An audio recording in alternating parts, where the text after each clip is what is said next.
కందుకూరులో పురపాలక శాఖ మంత్రి నారాయణ ఆకస్మికంగా పర్యటించారు. ఎమ్మెల్యే నాగేశ్వరరావుతో కలిసి MIG layout, swimming pool, TIDCO colony తదితర ప్రాంతాలలో మంత్రి పర్యటించారు. పోలీస్ స్టేషన్ వద్ద జరుగుతున్న డివైడర్ పనులతో పాటు ఇటీవల అందుబాటులోకి వచ్చిన సెంట్రల్ లైటింగ్ను చూసి ఎమ్మెల్యేని అభినందించారు.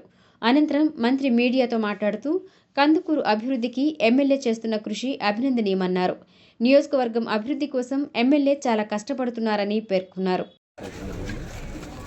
ఇక్కడ ఒక లేఅవుట్ ఎప్పుడుగా యాక్చువల్గా అది పెండింగ్ ఉండేది. ఆ కాంట్రాక్ట్ చేసి వదిలేశారు. ఏదైతే ఆ కాంట్రాక్ట్ ఉందో దాన్ని క్యాన్సిల్ చేశాము. మళ్ళీ దాన్ని టెండర్ యాక్చువల్గా పిలవమని ఆదేశించారు. అంతేకాకుండా ఆ ల్యాండ్ కొంత చిన్న డిస్ప్యూట్ ఉండేది. అంటే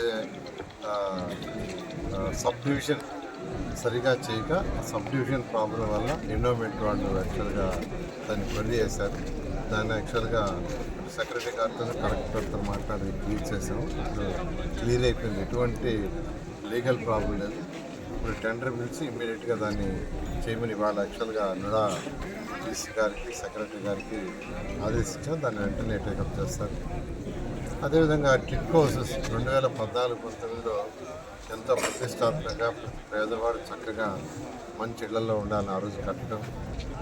అయితే ప్రభుత్వం మారిన తర్వాత గత ప్రభుత్వం దానికి అనేక మార్పులు చేర్పులు చేసి రకరకాలుగా డిస్టర్బ్ చేసి 7 లక్షలు శాంక్షన్ చేస్తే ఆఖరికి 2,61,000 అన్నారు.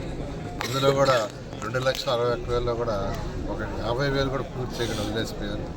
అయితే ఈ ప్రభుత్వం వచ్చిన తర్వాత ముఖ్యమంత్రి గారు రేపు జూన్ ఎన్నికి ఇవన్నీ కంప్లీట్ చేయాలని ఆదేశించారు. దాని మీద దాదాపు 163 దగ్గర ఈ టిడ్కో హౌస్ ఉంటే 100 ప్లేసుల్లో టిడ్కో హౌస్ని కన్స్ట్రక్షన్ మొదలుపెట్టారు. మిగతా కూడా తొందరలో మొదలు పెడతారు. ఎమ్మెల్యే ఇంటూరి నాగేశ్వరరావు మాట్లాడుతూ కందుకూరు అభివృద్ధికి మంత్రి సహకారం మరువలేనిదని అన్నారు. త్వరలో మరో 30 కోట్లతో మరిన్ని అభివృద్ధి కార్యక్రమాలను చేపడతామని స్పష్టం చేశారు. ఈ కార్యక్రమంలో sub collector Damera Himavamshi, municipal commissioner Anusha, పట్టణ టీడీపీ అధ్యక్షులు దామ మల్లేశ్వరరావు, నాయకులు పిడికిటి వెంకటేశ్వర్లు, పలువురు నాయకులు పాల్గొన్నారు.